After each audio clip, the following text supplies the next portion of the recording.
Hi, my name is Sebastian Chaudhary, and this is topic is about the U.S. government surveillance of citizens. So to start, I chose the image to better explain the topic at hand and to better express it and make more sense.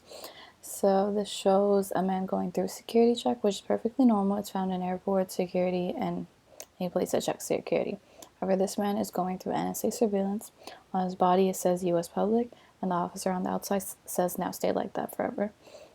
So it's basically implying that the NSA is surveilling citizens and that the man's private information is actually pretty public.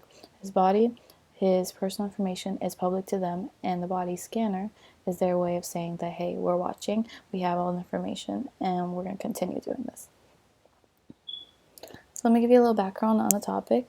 So the NSA is a national security agency. Recently, they have confessed that they've been using a program called PRISM to watch over domestic communication and have used it to read people's emails without a warrant.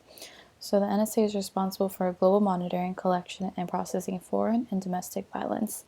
PRISM is used by FBI, CIA, and NSA, and all the data that is found is collected and stored in a database that can be analyzed for years.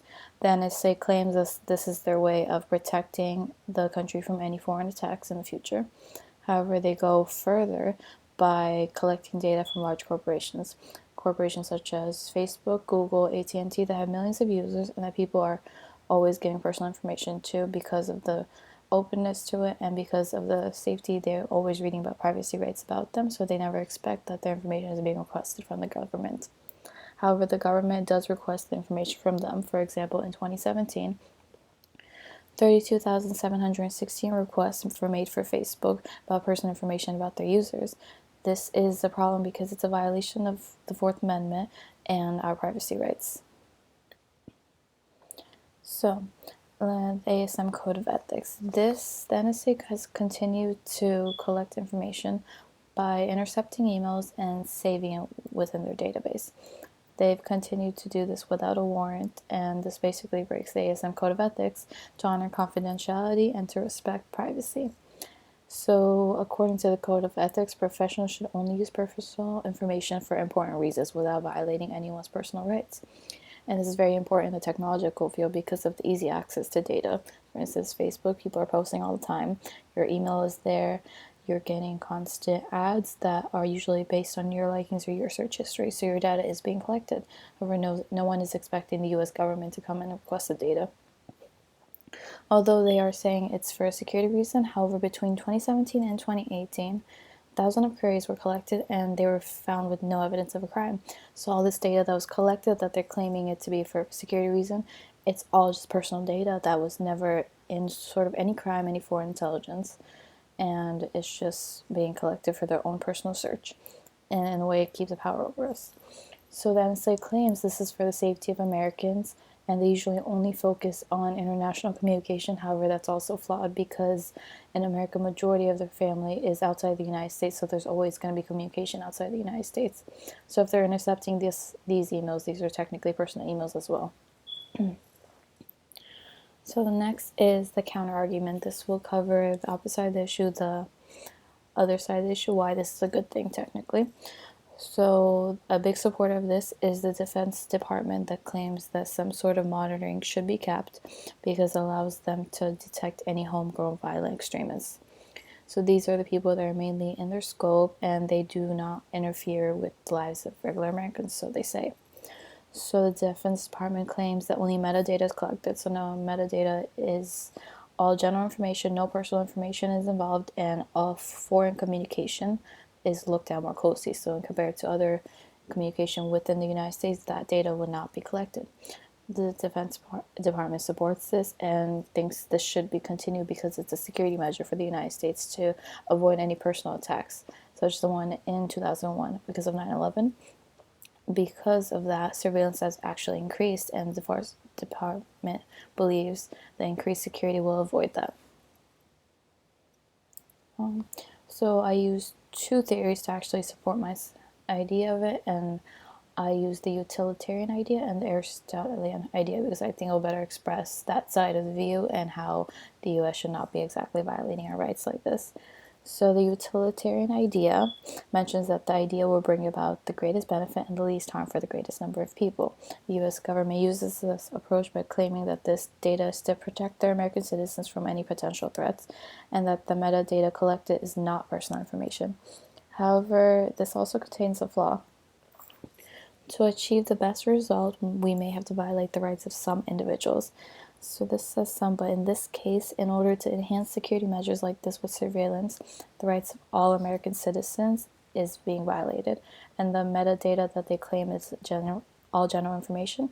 So it said after years of continuously collecting all this metadata, it can create a portfolio for the person and create an actual individual portfolio for each individual in the United States.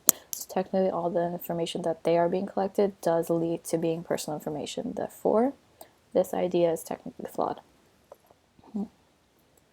So next is the Aristotelian idea. This idea focuses on development and good character traits.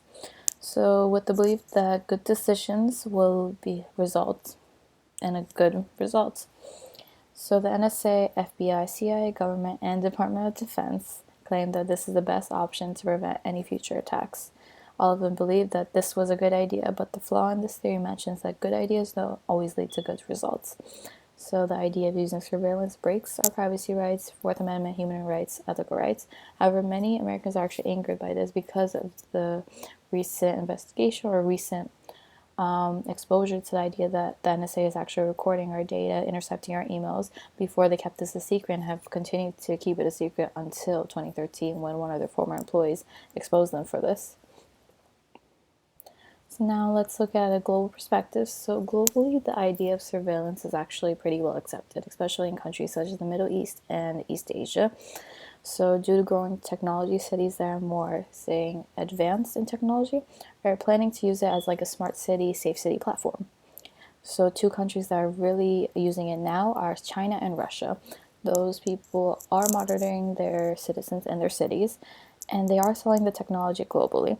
They are aware that authoritarian countries or countries that are more highly advanced in technology are more willing to buy the product because of the fact the more advanced technologies, I guess, want more control in their society and want to create this platform of this advanced city in order to watch over the citizens or just do it as a security measure.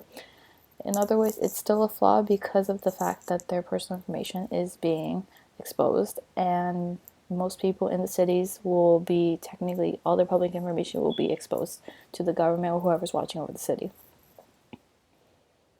So the conclusion for this, so after analyzing the topic, it's clear that both the theories used claim that this is unethical.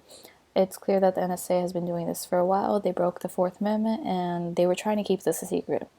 They technically should not be allowed to continue to use this program to monitor individuals' private conversations.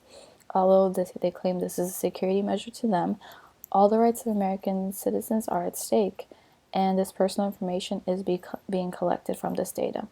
And they were never willing to expose this until 2013, as I mentioned, that their former employee finally mentioned that they are using this program called PRISM to intercept emails, and it's clear that they're requesting data from these large corporations that everyone uses. And everyone's unaware of this. They're continuously posting. They're expecting this data to be protected. However, it's clear the government continuously requests this, so they are getting our data and creating a portfolio of us through all the data collected and storing it. It's not even clear how they're exactly getting rid of this data, if they're doing it in a safe way or if they're just keeping it for future use. However, after everything, it's clear that no government should be giving this much power. So the last page is just my references used for this. Thank you.